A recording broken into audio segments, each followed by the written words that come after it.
So, I'm about to be interviewed by one of my really, really good friends, Keshi.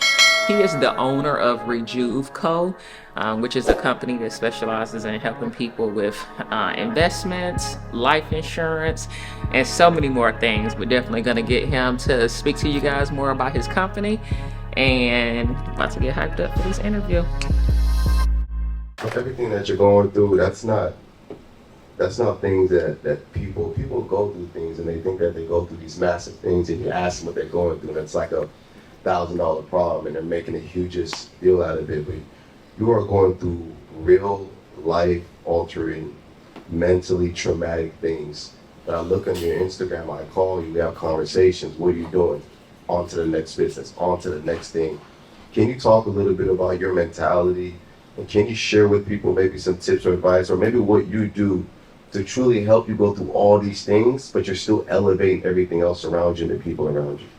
A few things that have helped me is like social media breaks. You know, social media is not a factual place. Yeah. You know, you're only going to see people at their happiest selves.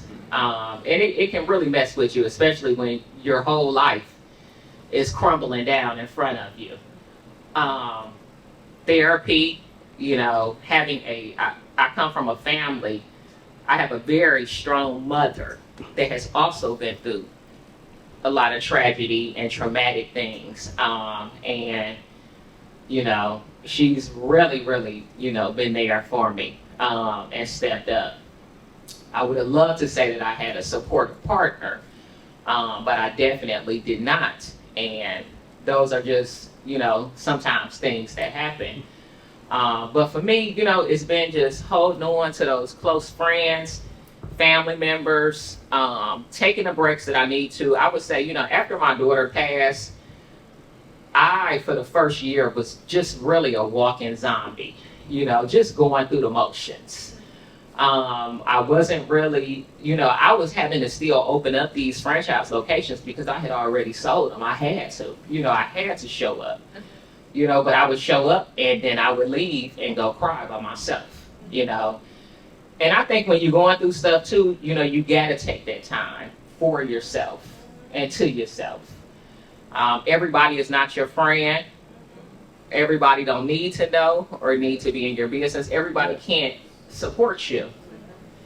But you know, this is probably a question that I should be asking somebody else, because I have moments now that's like, God, I don't know how I'm getting through this, you know. But I feel like everything we go through, you know, there's always hope on the other side. You know what I mean? And the thing about it is, you know, what you gonna do? You know, you can't stop. You can't stop living, you know. You have to just try to get through it as positively as you can, you know. And when you see yourself falling, crashing, you know, I think everybody is going to go through, you know, some good and bad times in life. Everybody's going to have some moments of depression. And you have to be very honest with yourself about what you need. Absolutely. I love that. You know, give it up for you know, for someone to come up here as successful, you know, as you are, and openly say, man, I wish I could ask somebody that question. Mm-hmm. You know, like when I know something about successful people, they're always seeking advice. They're always seeking to ask more questions. They're always seeking to learn more and be in positions where people can give them value. Mm-hmm. You know, and it's like the people who aren't there yet, they do the total opposite. Mm-hmm. You know, you talked about friends. Okay, you talked about relationships, and I think there's a fine line between a friend and a business partner, and sometimes you can be both. Mm-hmm. Right? But, you know, I think you do very well at saying, hey, we're friends. Hey, we could be business and friends. Mm-hmm. Hey, we're not doing any business together. We can still your friend. What is that separator for you? How do you determine if someone can be a good friend and a business partner, or you just let them be where they're at as a friend, or let them be where they're at as a business partner? How do you differentiate that? And has it been experiences or what? So, of course, with me, with all of the experiences and betrayal that I've gone through in my life, it's hard for me to trust people. And so for me, when it comes to business and friendships, one, I don't like to hire a lot of my friends because if you're not performing, I need to be able to fire you with no type of emotion or anything like that. But so when I first start off in business with somebody, we are just truly business partners. You know, real relationships are cultivated over time. I have a friend of mine who everybody she meets, she just gets so close to. And within 6 months, she got a new best friend. Or within 1 year. And those relationships that start that way, they normally do not last. You know, you really have to get to know somebody. And a lot of times you really truly learn who a person is. You know, it's a quote when they say, you know, something about a man, something about a man finds the right woman when he doesn't have anything. You know, when you have everything, everybody wants to be your friend. Everybody wants to be in your face. But when you down, that's when you truly see who is there for you. One of the first people I called after I found my daughter was my business partner, 2 Chainz. You know, I knew he wasn't in town. I knew he was in California at the time. And, you know, I sent him a text message when he didn't answer the phone. You know, he immediately called me back. He immediately flew back. His mother immediately came and prayed with me. You know, but mind you, this is a relationship that has been cultivated. Escobar, we will celebrate our 7-year anniversary this December. Before opening Escobar, I had known him, you know, it took us a couple years to get open. So, you know, this is a relationship that has now cultivated for almost 10 years. And that's a good time frame to really see someone's growth, someone's loyalty, and how they are in good and bad times, you know. So, for me, I'm very protective, you know, of my friendship, my heart, etc. But over time, you know, you learn people's true motives. Absolutely. Love it. Give it up. Give it up. I tell my agents all the time, listen, man, you come here, you have a vision, you have goals, you have people you want to take care of. You came here to build your vision, not to make instant friends right away. Right. And as you're building your business, you're going to see who truly cares, because they're going to be there when it's rough, they're going to be there when it's great. And those are the people you want to build relationships with. So it takes time to really foster those relationships, like you said.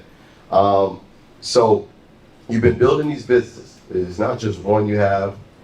It's not 2. You have 3. You have the education as well that you do with people's business credit and personal credit.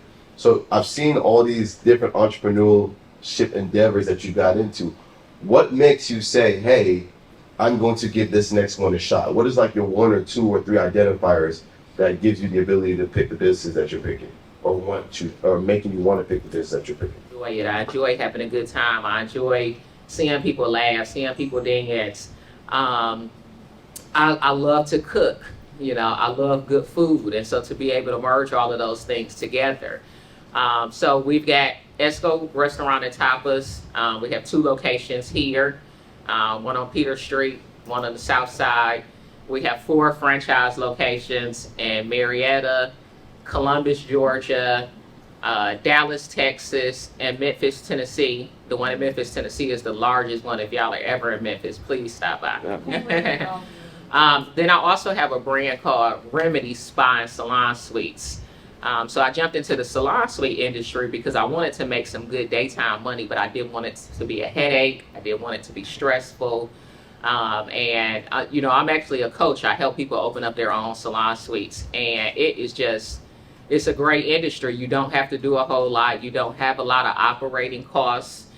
You don't have a lot of high overhead. So that's what inspired me to get into that industry. I once again franchised that business brand as well. And I've got 5 franchise locations and 3 locations here in Atlanta. And even with the franchising, you know, I like working with other business owners. You know, I'd rather work with other business owners than my staff. Because those are individuals that are like-minded, Mm. you know. So I already for 10 years have been doing business consultations, helping people in various different industries open and improve their businesses. So, you know, why not be able to help somebody open up a salon suite under my brand or a restaurant, you know, under my brand. Also do the credit repair. For me, that was just another passion as well, because starting in 2008, you know, so for probably a good 5 years, I had terrible credit.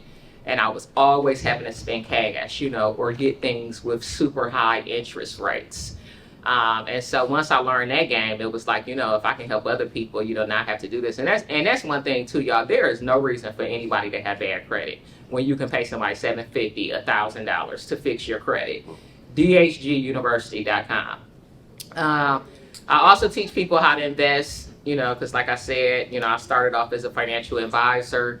I probably got about $3 million in the stock market plus, and that's essentially how I've been able to build most of my wealth, is through owning businesses, investing in the stock market, and investing in real estate.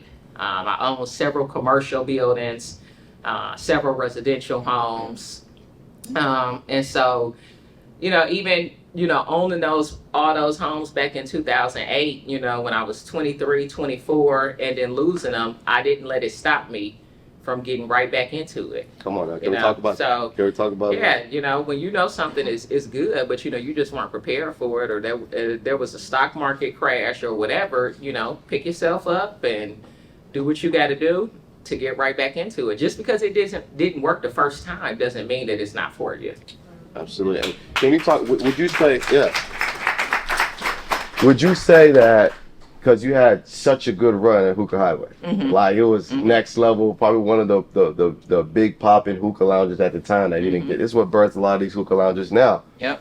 But would you say failing that first time is what helped you do it right the second time? Absolutely. You know, I'm pretty sure you guys have heard this. You learn more from your failures than you do your successes. And that's because when you fail, you know, you're soaking in it, you're mourning in it, you review everything, every mistake.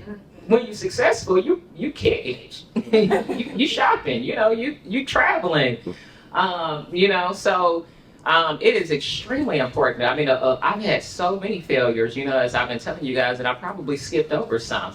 But those are definitely our biggest learning lessons. Man, you guys heard that? Growth isn't failure.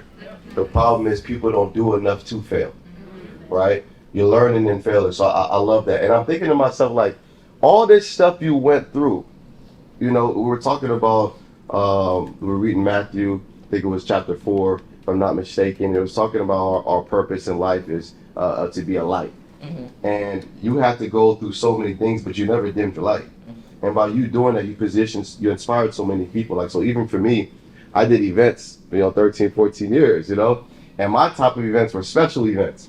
I would put tens and thousands of dollars into these events. Keshi was one of my favorite promoters to work with. And it's like, I do all these events, but man, the money had to come from somewhere.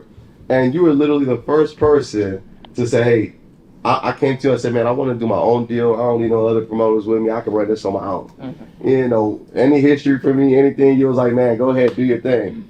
And the great businesses never lay on payments. Everything was just good business. By the way, that helped me continue funding the events I was doing. Because if I didn't have that income stream coming, I wouldn't have been able to do those events. And those events connected so many people. Well, you went through all this stuff before you could open that spot. You know what I mean? I always tell people, stop not running. Stop quitting every time something happens, because if you don't quit, at some point you're going to be the motivation and inspiration for somebody else to move. Bama's over there. That's his lovely wife right here. They're in business with us. You know, his company's name is DHG. And I said, where'd that come from? He said, man, Snoop inspired me. You get what I'm saying? He's building an agency. You know, they put millions of dollars back into the community through life insurance coverage, and their company is what? It's inspired by you. So sometimes you got to go through this stuff so that you can be an inspiration. Or what other story could we live through? Yeah. You know what I mean? So can you talk to me a little bit more about, you know, what's your vision for the next, you know, 5 to 10 years of Snoop, and you know, what's next? And how did you create that vision? Oh man, so That's kind of a difficult question for me with what I've been through with the recent loss of my daughter. Before, I was always the type of person that's like, okay, writing down my goals, next year I'm going to do this, I'm going to save this much, I'm going to invest this much. But, once you go through something like that, it's a shift, I feel like this second half of my life is going to look very different. For me, I want to do more passion projects. I want to do more charity. I'm definitely looking to move abroad part-time and just travel and see the world as much as possible and help as many children that are in foster care or people with, alcohol and drug addictions. I know how easy that is to fall into that when you've had a rough life or you're going through something. So for me, it's going to be not even more so about the businesses. I've made enough where if I don't make another dollar, I'm fine. And especially with knowing how to invest. But going forward, I want to help other people. I want to help other people get to where they want to go. I want to have more charity foundations. I started a foundation in my daughter's name, Katira Renee Dillard Foundation.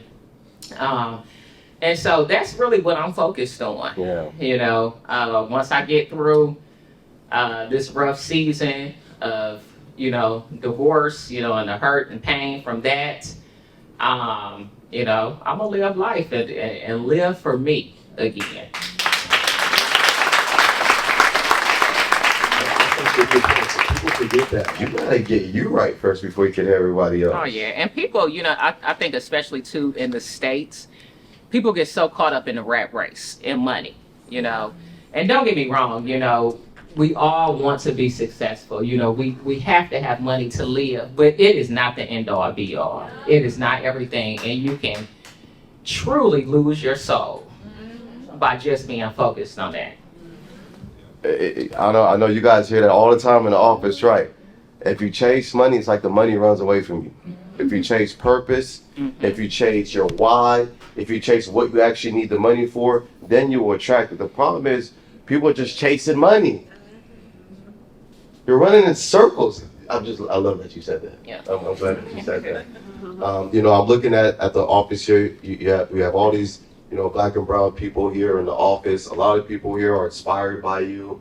What are some words that you would give, a new entrepreneur or striving entrepreneur to help them be successful through their ups and downs? First and foremost, I think it's very important to do good business. Do good business, do right by people. Don't try to sell people things that they don't need or the wrong type of insurance policies. I actually have an insurance policy through Keshe as well. When your friends are doing something, you got to support them, But as a young entrepreneur, and I speak about this a lot, it's important to have a good heart and to do business the right way, to have good morals, to stay focused. I used to tell my daughter this all the time, and this is something else that's very important. Who you choose to have by your side can either help uplift your business or destroy it. Oh my God, that was so huge. And that is extremely important. People don't really think about that. Up until I got married, I was single probably for a good 7 years on purpose. I had been in a relationship, very, very bad breakup, and I just wanted to focus on me, Now, of course, we got needs and, whatever, but I did not get serious with anybody. And I think it's very important to limit your distractions on your way up to the top. Oh, I couldn't really be going through the divorce that I'm going through right now if this was 7-8 years ago. I was doing too much. I had too many irons in the fire. So those are some things that I think are very key and important. Get a good mentor. Get people that are going to pour into you. Be around like-minded people. You can't be hanging out with individuals that are not going the same places that you're going. Because if you got 3 people that are doing this, you probably gonna end up being a fourth one. You know, so limit your distractions, be around like-minded individuals, get a mentor. One thing that's so good about right now, 2024, is that, you know, you got a lot of courses, you got a lot of coaches, you know, people are sharing now. Yeah. You know, when I got Wasn't like started, that. it wasn't many, you know, there was no restaurant course, there was no salon suite course, you know, I had to figure it out on my own and bump my head, you know, so that's extremely important as well. Another piece of advice is save your money, and just because you start making more money and get into another tax bracket, you do not have to increase your expenses immediately. Let them know. Save that money, invest that in money, because guess what? Every business has a slow season. Yeah. You know, 2 Chainz said this to me, and it's so true. It is ungodly to have just 10 straight years of success and not have one. It is You know, when you're, Yeah. you know what I mean? Like, in this life, we're going to go through some things, you know, so try to prepare yourself as much as possible. You know what I mean? We're all going to lose somebody we love. You may not be able to work at the same pace, you know what I mean, for a little bit. So, you know, you're going to want to have some savings and some stuff put up, you know. So, just because you started making $300,000, you don't have to go out and get a Rolls Royce tomorrow. Yeah. Did y'all hear that? I think that might be one of the ones for the year. 10 straight years of success is ungodly. Because our growth, it says it in prayer, you're going to put you through something to see if you're ready for the next level. So if it's just success for 10 years, I mean, there's really no growth there, right? Right. Man, that was such a huge statement.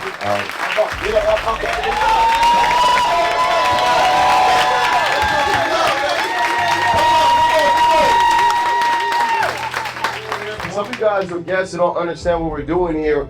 A lot of people think you're just gonna go get financial tips. You're just gonna get some motivation and inspiration, and then you're just gonna do something. No, what's gonna really change your life is if you change the way that you think. So money and success follows identity. Does that make sense? So we created a community where you could come, you could sit down and hear from super successful, down-to-earth people, hear their stories, hear their strategies, hear their mindsets, and you could change and transform the way that you think. So that way when you receive information, you can actually implement. So stay tuned, guests, agents, I love y'all. Show yourself some love. We want to give you a gift. I appreciate you 1,000%. You know, I know everything that you're going through is not easy for people to go through, but I want to let you know that we're here. You got our support. Oh, I know you got my know. support, and we just wanted to give you something. We want to give you something towards the foundation that you're Oh, building. man. All right, so if you could bring it up.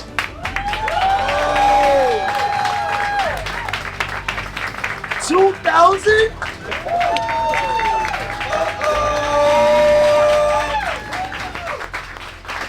Absolutely. So this is from us to you, and anywhere that we can help the foundation moving forward. You know what's crazy is I just found this out, and look at God, you have a Forester's policy. I don't know, I just found this out. Forester, actually, if you're a client of Forester, they give you money towards foundations of your choices. And there's a certain amount of money that you could do in a year. So we're going to talk about that as well. Okay. But yeah, any way that we can help, any foundational movements, events that you're doing to help towards your daughter, we're there. I really appreciate it.